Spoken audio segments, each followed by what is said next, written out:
Good afternoon, everyone. We're excited to have you all here for another Outstanding Authors at Google event. Today we're going to dispatch with the formalities and get straight to the point.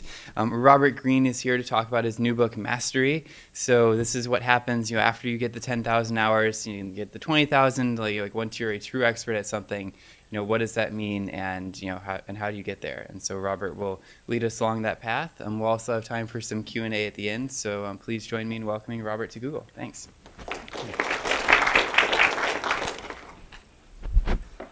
Thank you. I've been a huge admirer of your company for many years. I've blogged about it. I've compared Google to the French Revolution and Napoleon Bonaparte and your competitors to the Prussians. So you can imagine that I'm deeply honored and very happy to be here. My talk is about creativity. I have a lot of, I hope, practical information to convey. And I know how valuable your time is, so please excuse me if I dispense with any cute anecdotes to begin and I just dive right into the information part. Now, I'm sure that all of us, or maybe most of us, have encountered more or less the following scenario. We have a problem to solve, a project to create or direct. Along the way to completing this project, at certain junctures, we have to make some decisions. We have to choose between A, B, or C, whether to go in this direction, over here, or over here. We do the best we can based on our knowledge and experience. But often, after the work is done, we have the sensation that there is something missing, that perhaps we could have done it better. What if the answer or the best decisions involved D, E, and F, something that we never even considered? What blocks or limits us from considering these wider options? We're all aware of great historical figures who have indeed demonstrated the ability to consider D, E, F, and beyond. This is the source of their incredibly creative power to make uncanny discoveries or to invent the kind of things that change how we think and act. We see examples of such people around us in the world today. What makes some people seemingly more creative and imaginative than others?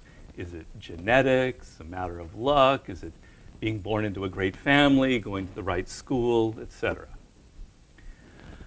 Well, in my book, Mastery, I attempt to definitively answer this question. I maintain that true creativity comes through a process that I describe in great detail in my book. To summarize it as briefly as possible, this process begins with the critical first step of choosing which field or subject to pursue. Creative people are those who opt for career paths that mesh with their deepest interests and inclinations. They feel a deep personal need to discover something about the world, to solve a problem that perplexes them, to invent something that's simply not. Feeling personally engaged and motivated in their work, they focus more, they learn faster, they're more patient and persistent than other people. Having begun on the right career path, the first step, the next step is to go through an effective apprenticeship, absorbing all of the rules and standard procedures in your field and accumulating the maximum amount of skills. Now, I believe we all go through an apprenticeship phase of one sort or another. And at a certain point in this phase, we reach a kind of turning point or crossroads. Either our minds will become active and experimental with the knowledge that we have accumulated, in which case we will slowly awaken creative energy, or we will become prisoners of that knowledge. We remain conservative and conventional, our minds just simply rotating between A, B, or C. Well, masters are those who take the first path, and after years of generating creative energy, they reach a point where they have a complete feel for their subject. They have internalized it. They have mastered it. They can see all the way to the end of the alphabet. So in my talk today, I want to focus exclusively on creativity and moving past that ABC syndrome that stymies so many of us. I'm going to be assuming that many or most of you have chosen career paths that mesh with your deepest interests, that you've gone through or are nearly finished the apprenticeship phase, having absorbed the necessary knowledge and accumulated an array of skills. You are perhaps poised at that turning point in which your minds could take the path towards greater creative energy, or you could settle for the conventional route, never being aware of how that settling is occurring. My goal in my talk today is twofold. I want to convince you that the human brain is a naturally creative instrument. It is designed for making connections between ideas, for envisioning DEF and beyond. It wants to go in that direction. Creativity is not a function of some freakish genetic wiring that occurs in the brains of a few people. It is instead the function of awakening and exploiting the natural creative energy we all possess. Second, I want to show you what prevents many of us from taking this path towards greater creative energy, how we block and inhibit ourselves. Excuse me. In doing so, I'm going to be revealing to you certain strategies that highly creative people, past and present, have used to move past these blocks and awaken that natural energy. My hope is that I will plant a seed in your brain, that the ability to go past ABC is already there, and with a few gentle indications of the right direction, you'll find your way there on your own if you haven't already found your way there. But before I discuss these ideas, I want to involve you in a very short and simple exercise. It's going to seem kind of moronic, but the purpose of it will become clear soon enough. I'm going to be asking all of you to close your eyes and for the space of a minute to try to completely empty your minds. Have no conscious thoughts, no mental images, go totally blank. See if you can do this and what happens if you can't. I'm going to time it. A little gong will go off to indicate that the minute is up, and then we'll discuss, okay? So prepare yourselves for a moment. It's going to be completely silent. Okay. Close your eyes and begin.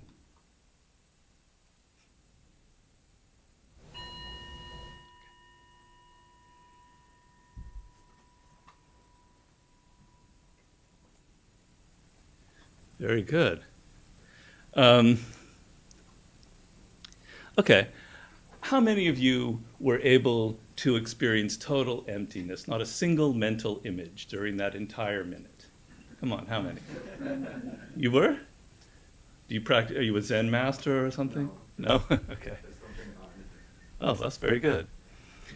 For the majority of you who couldn't, did any of you experience something like the following scenario, where an image will suddenly pop up in your mind of a person that you know, and that will lead to an event that is associated with that person, and that event will then lead to the thought or image of another person associated with that event, on and on and on. Any kind of links like that going on in your brains? Anybody? Uh-huh. You don't have to share it with us. I don't want you to embarrass yourself or anything, but where did these images come from? Were you somehow consciously controlling them in any way? They were stuff from my to-do list. They were stuff from your to-do list. Right. But were you consciously calling them up, or did they just come to you? Fill the void. Okay. Are these things that come up in your mind totally random, or is there some sort of apparent logic to it? Are they just totally random images from anywhere? I think the logic is that you would remind myself of something. Right. But it's not the logic that you have in your conscious daily life, right? Okay. Well, I happen to practice a form of Zen meditation. I do it 30 minutes every morning religiously. I've been doing it for close to 3 years now. And even after that much practice, I've noticed that it's nearly impossible for me to still the conscious mind for more than a few minutes. Images keep bubbling up to the surface, which lead to all different kinds of chains of connections. The deeper I go into my meditation and the more I'm able to somewhat still the conscious mind, the more bizarre and seemingly random these associations are. Well, the reason I had you do this simple exercise is to illustrate what I consider the basic principle about the human brain. Its natural state is one of constant motion and association. It's like a smooth ball bearing at the top of an endless incline. Unless it is obstructed, unless it is made still, it will just keep rolling and rolling and rolling until the day we die. It moves in constantly shifting chains of connections between ideas, sensations, and memories, equaling what we call the stream of consciousness. The human brain is a dual processing system in which any piece of information or perception is instantly compared to another one in our short or long-term memory to generate a sense of pattern and continuity, or to take notice of things that don't fit into these patterns. The brain functions through comparison and association.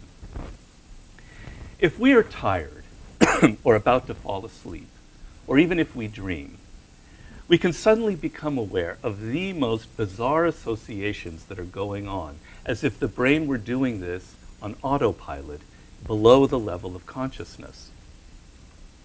In our daily conversations, we might make some joke or witty remark that is connected to something that somebody just said.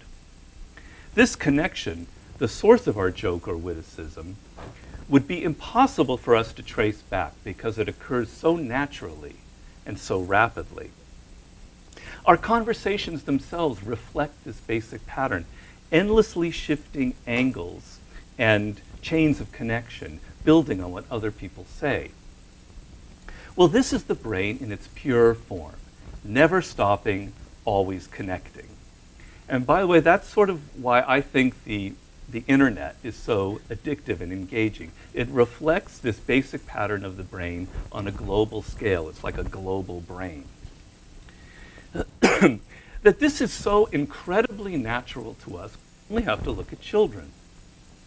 Almost instantly, acquiring a basic vocabulary at the age of 3, they'll begin to make the most interesting associations between words and ideas.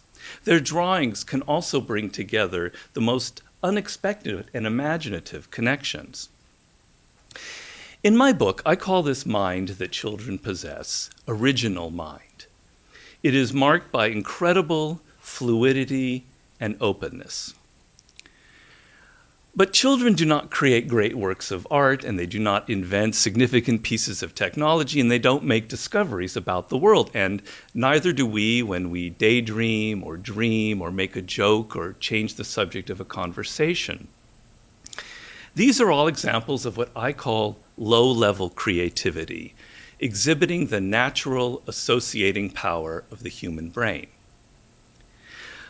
But let us add to this natural associating power of the human brain something else. Years of study, practice, and experiment within a field. With all of this experience, a great deal of knowledge is stored in our long-term memory. The brain has a much larger range of information that it has access to, much larger than anything a child could play with. With all of this accumulated knowledge and experience, the mind can roam about in this vastly expanded cognitive space, making all kinds of novel, insightful associations between ideas over here and ideas over there. What we call creativity is nothing more than the ability that some people cultivate to search wider, to imagine more possibilities, to imagine more connections, to associate what has never been associated before, namely, to go beyond the A, B, and C. As an example of what I'm talking about, I want to look at a particular discovery by one of the most creative scientists who's ever lived, the 19th century scientist Louis Pasteur. Pasteur was trained as a chemist and mineralogist, but later in his career, he became fascinated with the subject of germs and bacteria. He studied them for years, elaborating a radical new theory on how germs are created and the role that they play in disease. After decades of study and experiment on this field, in his late 50s, he decided to investigate the deadly disease of cholera. He wanted to figure out how these germs operate and what makes them so fatal. As part of his research, he injected chickens with cholera, and he observed how the disease progressed. He needed to abandon work on these experiments over one summer, but when he came back to his lab, he resumed them, and he once again injected some cholera into a group of chickens, which we shall call Group A chickens. These chickens fell ill, but to Pasteur's surprise, all of them survived. He surmised that the batch of cholera that he had injected into them had become weakened over the summer months. And so he ordered a new fresh batch of cholera, and he proceeded to inject it once again into the Group A chickens and to a new collection of chickens, which we shall call Group B chickens. All of the Group B chickens died, and all of the Group A chickens survived. Now, this phenomenon, which occurred totally by coincidence, it wasn't the purpose of his experiment, this phenomenon had been noticed before. Over 100 years prior to Pasteur's experiment, it had been the practice to inject people with small cowpox in order to prevent an outbreak of smallpox. But nobody understood how or why this worked, and it was simply limited to this one disease. When Pasteur's Group A chickens survived, news of this incident came to all of his eminent colleagues, and they basically all reacted in the same way. Some of them said that the difference between Group A and Group B chickens was merely a coincidence, and that a larger sampling would reveal this. Still others ascribed the differences to what the chickens had been exposed to in their environment. A third group said they didn't know how to explain it. Maybe there'd be an explanation someday, but this simply wasn't a significant enough phenomenon to warrant any special attention or some new theory. Well, Pasteur was different. He had studied germs so intensely and much longer than any of these other scientists. He understood their complexity and how their behavior of these germs did not fit into the simple theories of his time. He felt certain that the difference between Group A and Group B chickens represented something truly significant. As he pondered what had happened in his laboratory, he entertained the wild, seemingly irrational possibility that one set of weakened germs still in the bodies of Group A chickens could potentially fight off another form of the same germs. In other words, germs, illness, fighting against illness. Pasteur, in other words, had connected two pieces of knowledge, of information that had never been connected before.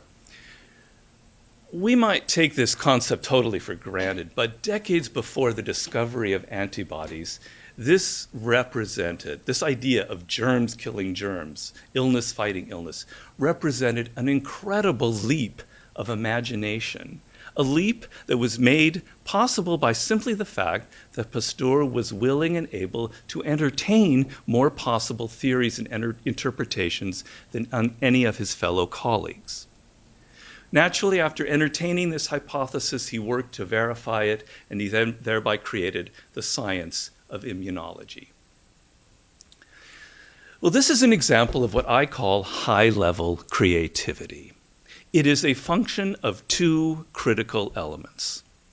First, a great deal of knowledge that is stored and organized in our long-term memory. And second, the willingness and ability to roam freely through all of that knowledge. This second quality is what we might call fluidity of mind.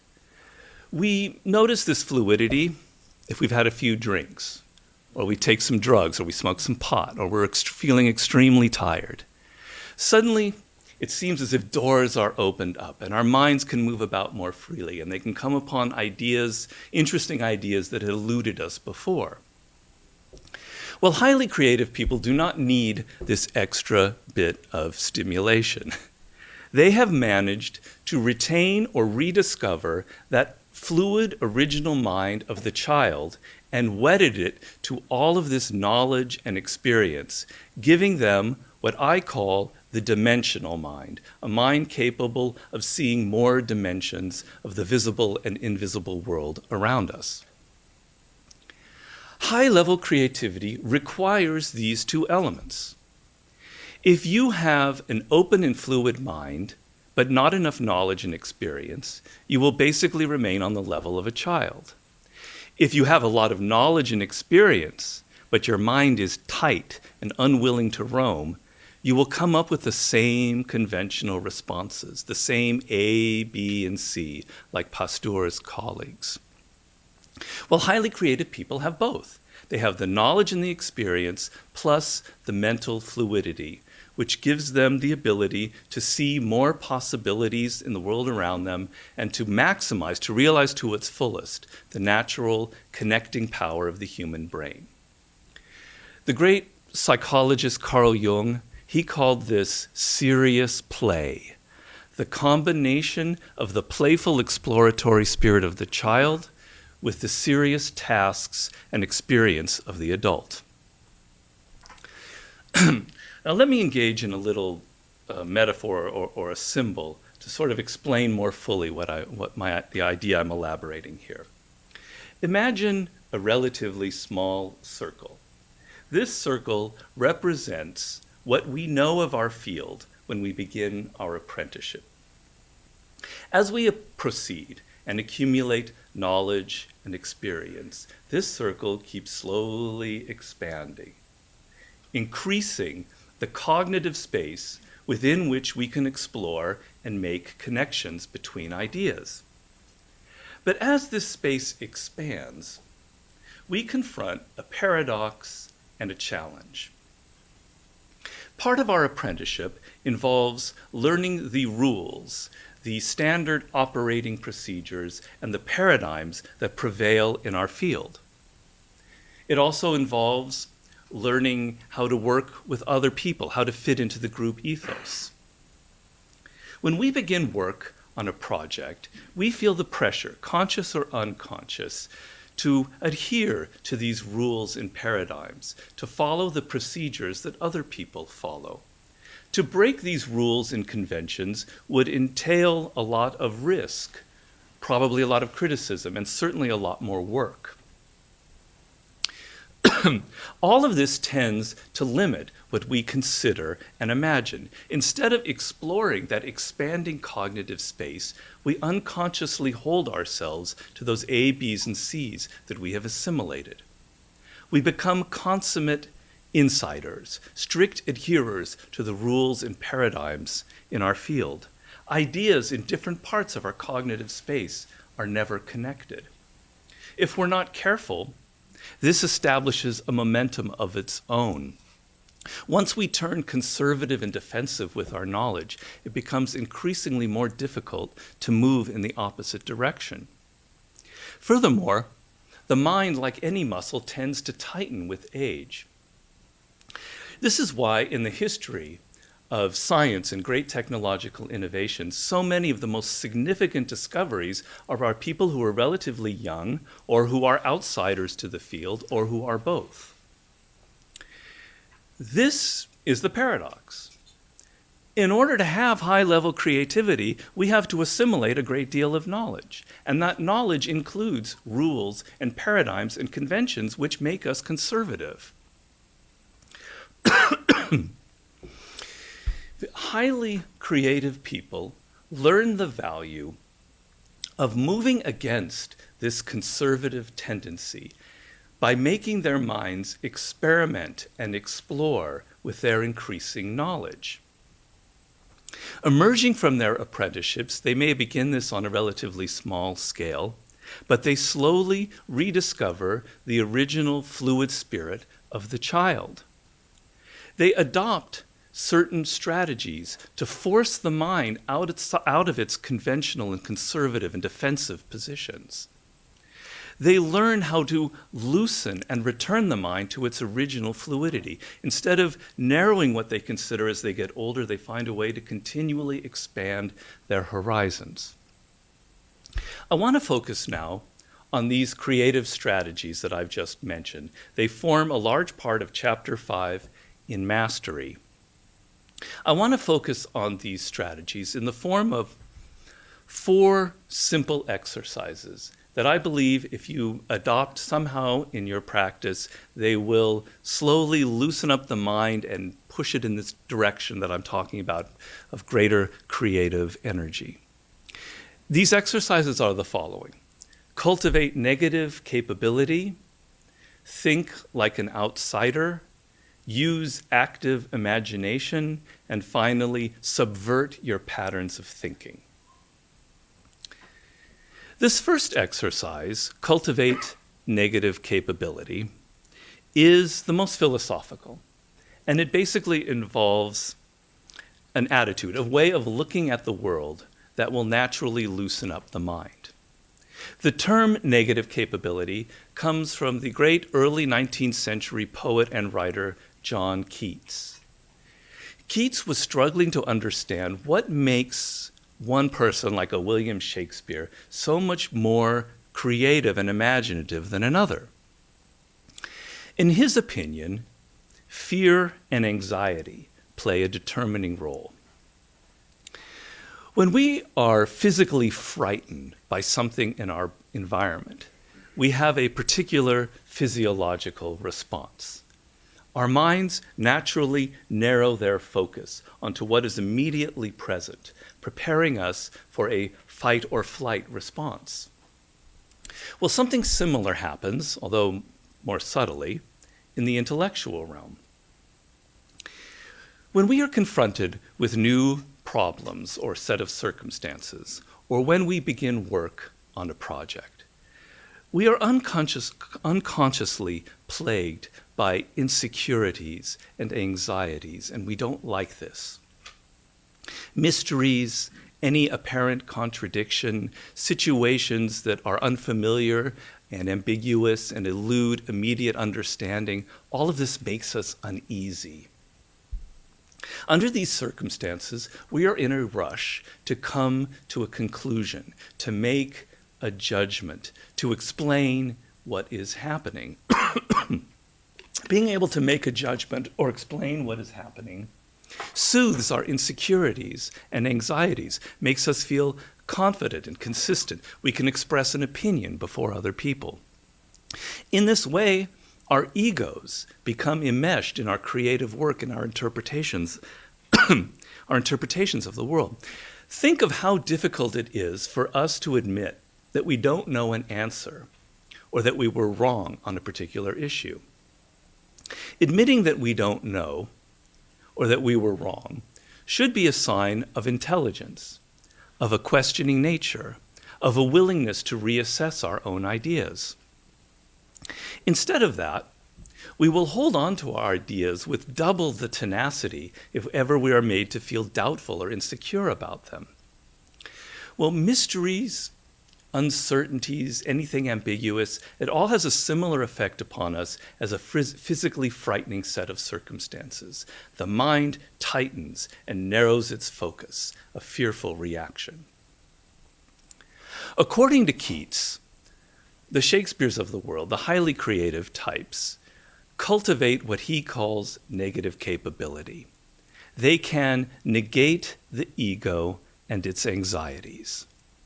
They are not in a rush to come to a conclusion about the world or any new phenomenon. They are completely open to entertaining this idea or that idea at the same time while continuing to observe what's going on around them. They can look at ambiguous or contradictory evidence and not be disturbed or feel the need to explain them away. This ability to withstand what seems mysterious, to manage the lack of knowing something with certainty, is the primary quality of all creative people, no matter their profession. Because they feel less anxious and in need to rush to a conclusion, they consider more possibilities when confronted with a problem, which allows for greater possibilities, a greater range of connections and creative associations. Let me give you two examples of negative capability in action, one in the arts and the other in the sciences. The first example involves Wolfgang Amadeus Mozart, the composer. At a somewhat advanced part in his career, after he was famous, Mozart suddenly discovered the music of Johann Sebastian Bach. And in looking at Bach's elaborate counterpoint, he realized that this represented a diametrically different and even superior form of music to his own, at least in its complexity. Now, the reaction that most composers have would be to emotionally close themselves off from any uncertainty or doubts about their own music, and to assert their own ideas, and to make themselves imagine that the music of Bach represented something old-fashioned or irrelevant. But Mozart possessed negative capability. He could look at two diametrically opposing forms of music at the same time and not feel anxious. He could explore them and try to synthesize the differences between them. He decided to spend a year intensely studying Bach's counterpoint and finding a way to incorporate it, which he later did with his operas, creating a whole new style that revolutionized music in the West. In physics, at a very early age, at the age of 16, Albert Einstein was struck by the paradox in the following thought experiment. A man standing on Earth looking at a light beam in the sky, and another man theoretically moving at the speed of light alongside that light beam in the sky, that both people would see that light in exactly the same way, in exactly the same form. That is what Maxwell's law on the absolute speed of light necessitated. But how could it be so? Certainly, somebody moving at the speed of light would see that light before it could travel far enough to appear as light. In other words, he would see it as electromagnetic particles. Well, for 10 long, laborious years, Einstein thought only of this paradox and thought experiment, without straining for quick answers or simple conclusions, in a complete state of negative capability, considering every possibility until it finally bore fruit with his theory of the relativity in time and space, the special theory of relativity. What possessing negative capability will do for you is help you push past the impatience and the anxiety that make you come to conclusions too early on in the process. Here's how you could potentially adopt negative capability in your life. First, you practice it on a micro daily level. In your personal relationships, you counter the tendency that we all have to label and categorize the people that we encounter, the people around us. Your goal is to judge these people much less and to observe them more. People are infinitely complex, and they never fit into the little categories that we have of their behavior. Your goal is to move inside their perspective, to try to see the world from their point of view, to get a more nuanced and individualized sense of who they are. This will instantly make you less anxious, less judgmental, and more perceptive. Now you apply this to your work. Before you begin on a project, you know it's difficult, but you throw out as many assumptions as possible. It may be difficult, but you open yourself up to other possible theories, interpretations, the kinds of interpretations and theories that you never usually entertain. You speculate and think about the information in front of you, but you control that constant desire to rush to some sort of conclusion.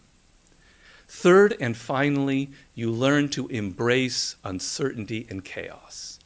Life is inherently chaotic, and it doesn't fit into our tidy formulas. Not only does this not make you anxious, but you find chaos and uncertainty deeply exciting and stimulating. Slowly adopting this as an overall philosophy will naturally loosen the mind up and give it greater creative flow. You will naturally consider more options and possibilities. The second exercise, Think Like an Outsider, is related to a notable phenomenon in the history of creativity.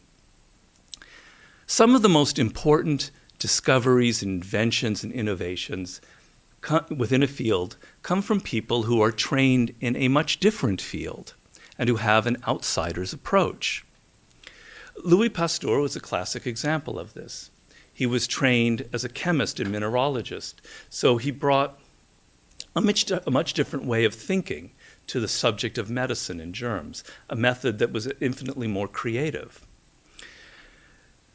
Albert Einstein was a complete outsider. His two most important discoveries came when he was working at the Swiss Patent Office. Google itself exemplifies this idea. It is perhaps the most successful business on the planet, founded by two men who are relatively complete outsiders to business and who therefore structured and directed their company in a very novel and creative fashion. I could go on and on and on with this list, including many great artists. There are two important reasons why outsiders generally have a creative advantage. First, they are less steeped in and burdened by the conventions of the field that they are attacking.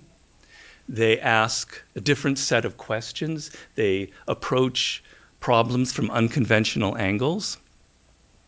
And second, they are often trained in totally unrelated fields and so can make interesting and creative connections between two very different forms of thinking, like science and business, or chemistry and medicine, or engineering and design.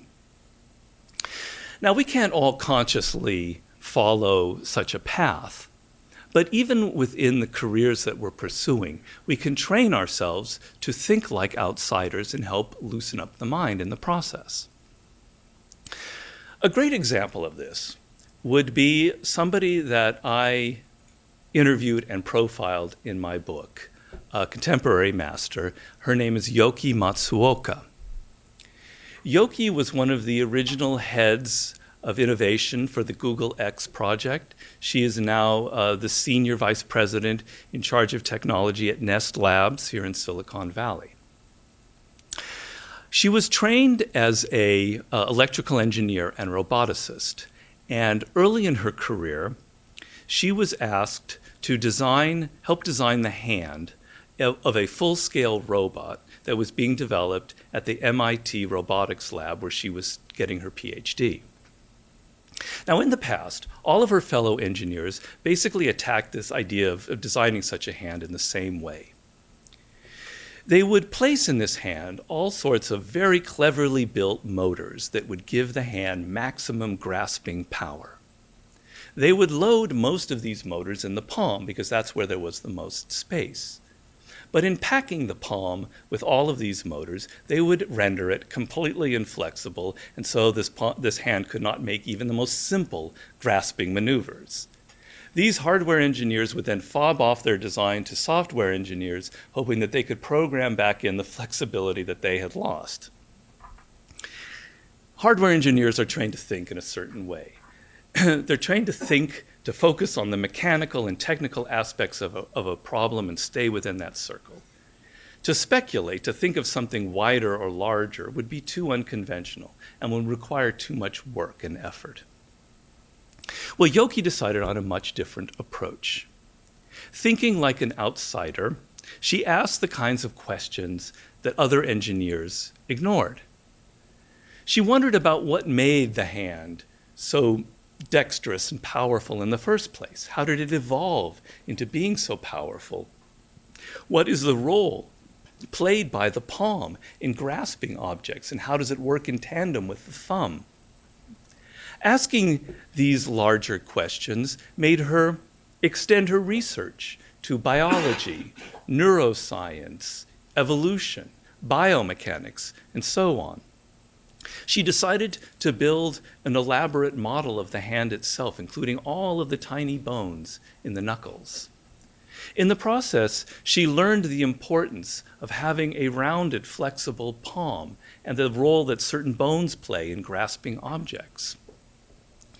Now, all of her fellow engineers scoffed at her method and the apparent waste of time that it represented. In the end, however, her outsider approach led to many more creative decisions. For instance, she decided to keep the palm rounded and flexible and place motors in different parts, substituting flexibility for power. In this way, her hand later on became the industry standard for prosthetics, one that was infinitely more lifelike and effective for users of this hand. Following this outsider approach, Yoki was able to avoid the ABC syndrome and that technical lock that stymied all of her other engineers. To think like an outsider requires basically two things. It basically means to take advantage of any training that you have had in any unrelated field, which almost all of us have had. It also means to take advantage of the incredible explosion of information that we now all have access to, and to expand your searches on any project to seemingly unrelated fields.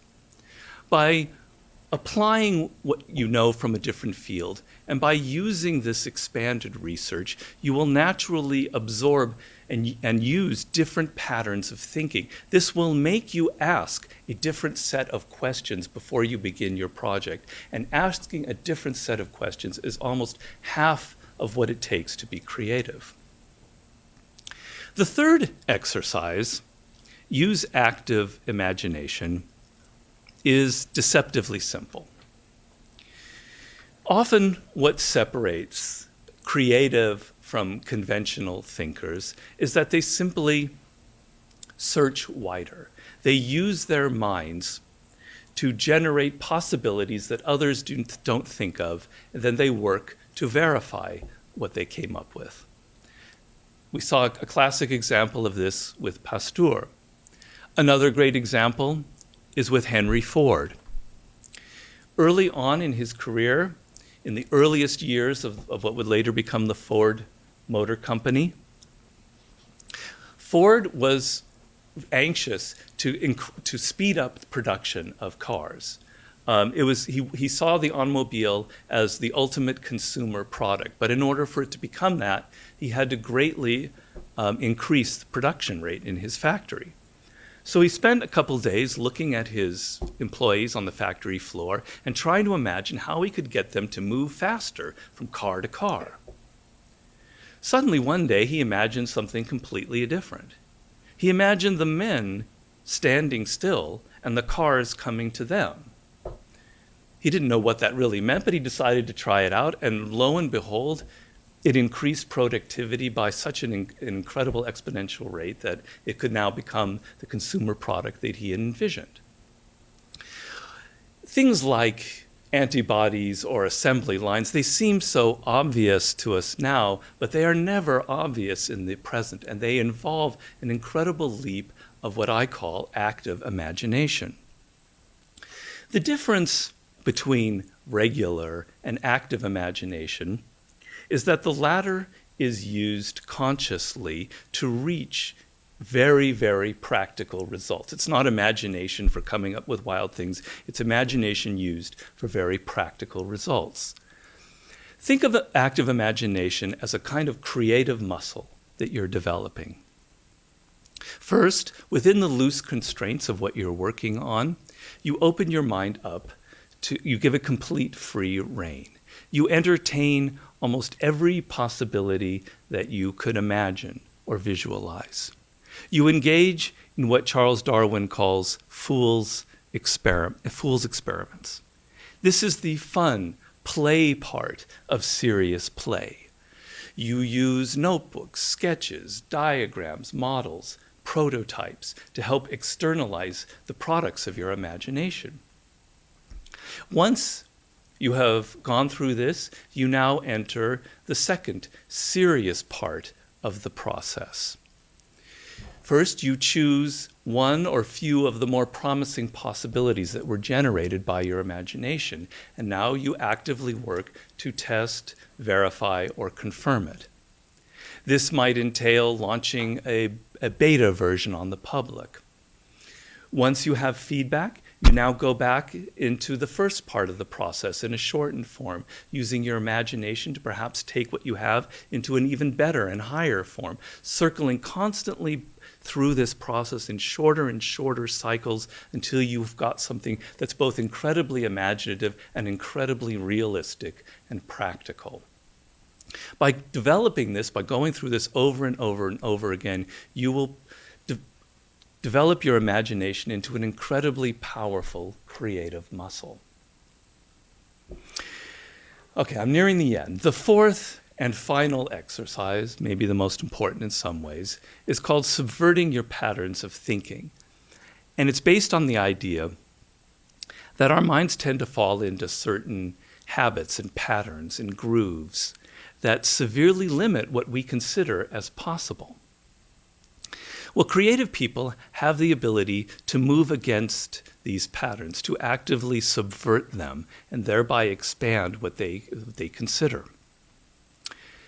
One pattern that we often fall into, and we're very rarely aware of it, is our tendency to always focus on the end result, the finished product, how to make that product as perfect and powerful as possible.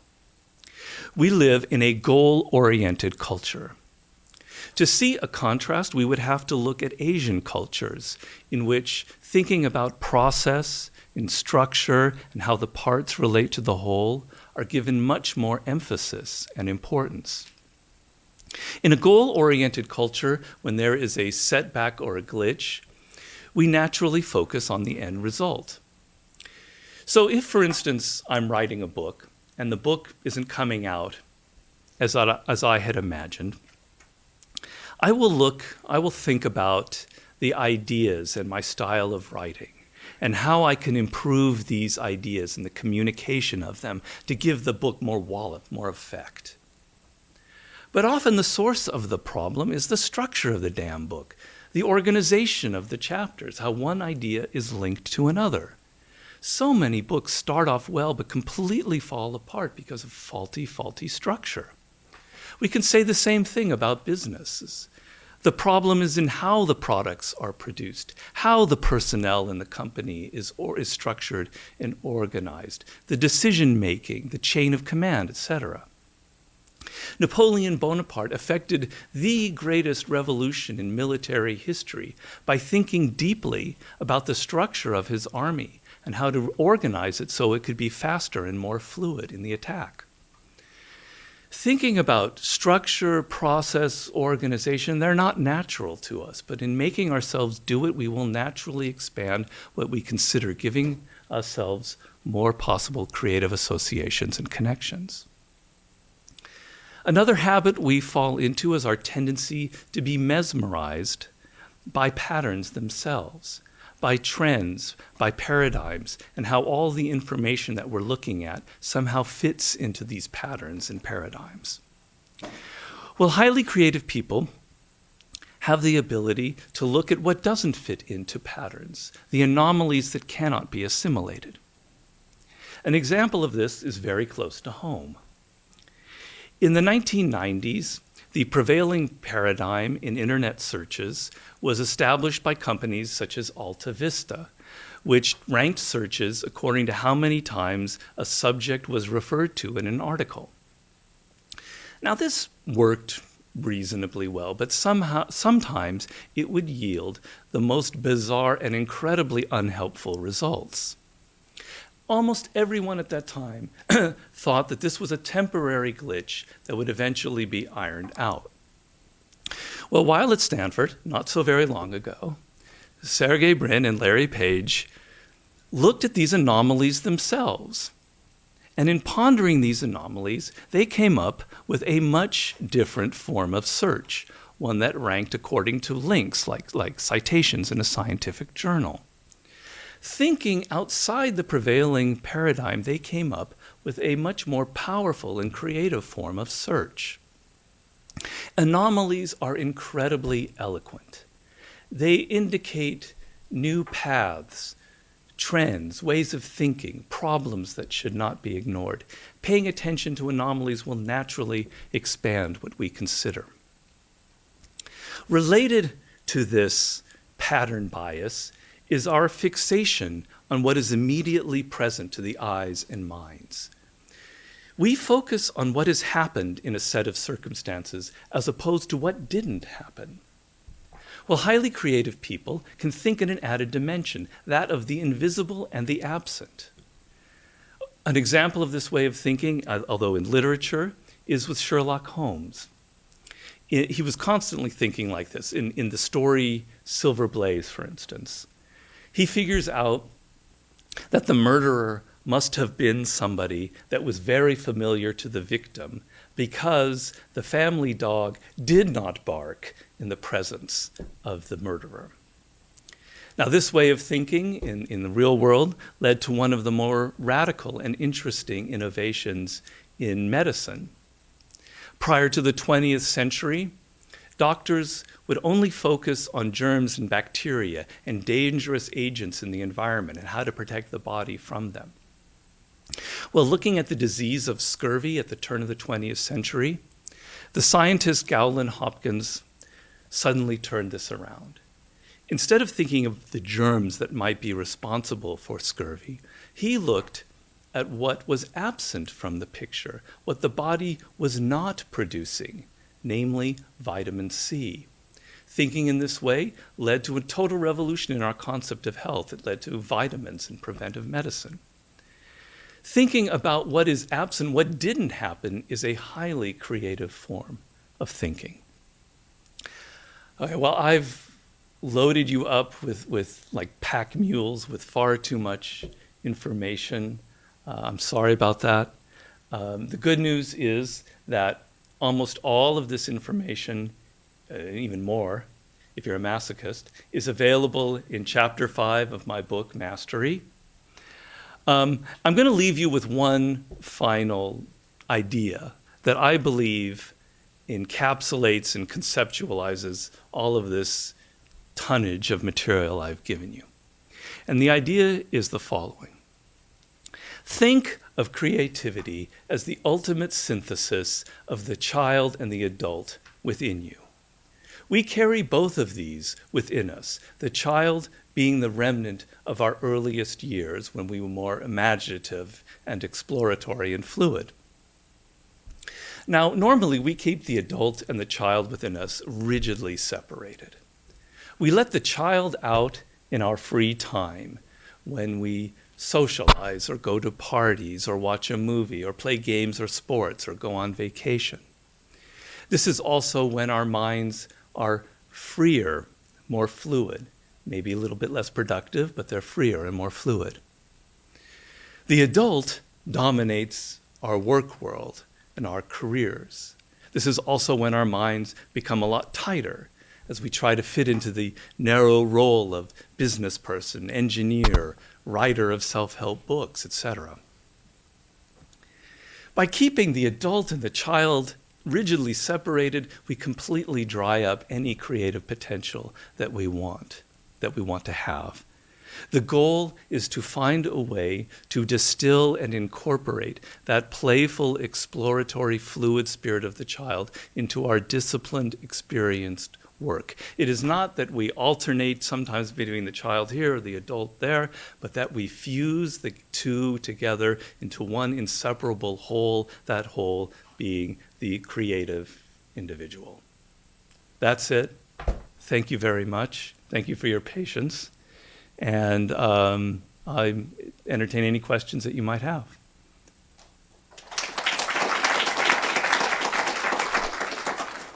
Yeah. I have a question regarding emotional intelligence and how that is related to creativity. You didn't touch on that, but negative capability is related to the capability of the person to avoid the emotional part that tends to focus you on solving the immediate problem coming from your emotional attachment to that ultimate goal. Well, I was limited to however long I had for this talk, but I do have a whole thing in there about emotional intelligence and the role that it plays in creativity, a whole section in chapter 5 in the book. So for instance, I talk about the emotions that tend to get clogged and kind of tighten us up so that we can't become creative. One of them being, for instance, curiosity. We lose our sense of wonder and curiosity as we get older. We tend to have the feeling that we know everything. And this is extremely dangerous, and it severely limits what we consider. And negative capability is basically very much related to that childlike feeling of wonder. Children don't sit there going around at the age of 6 feeling like, I know what that cloud up there means. They don't, and they open themselves up to all kinds of possibilities. So I go through a range of other emotions that tend to attack us as we get older and that severely tighten and limit the mind. And believe me, I cover emotional intelligence. Yes, sorry.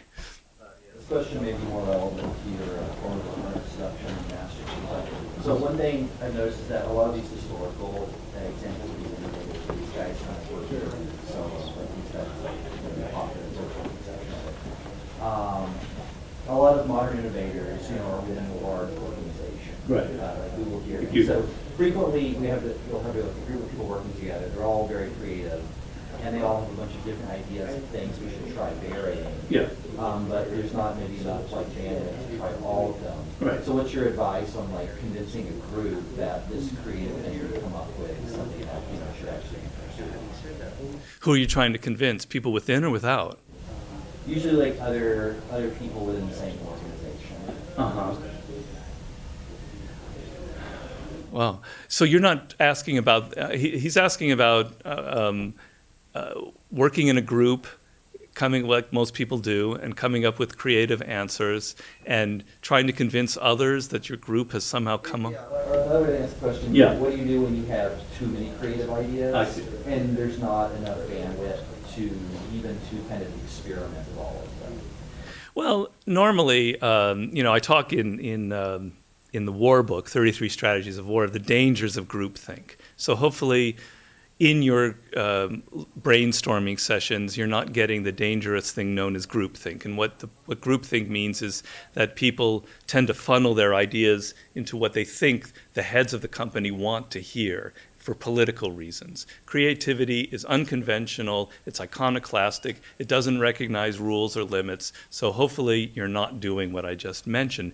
If that's the case, you need an adult, you need somebody in there who's doing the funneling process.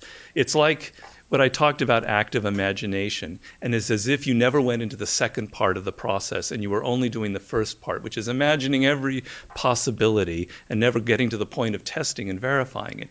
The point of that testing and verifying thing, I call it in the book, it's like a cycle, I can't even remember, a current that's slowly winnowing down your idea into something practical. You need an adult or a person within the group, I'm not meaning the adult literally, but you need somebody in there who's sort of directing this and who can sort of make the decisions between this is not a reasonable idea, we need to winnow this down and take 3 or 4 or 5 of the most realistic of all of your ideas. If it's just everyone for themselves, I don't know how you can necessarily get around it. It's a structural problem.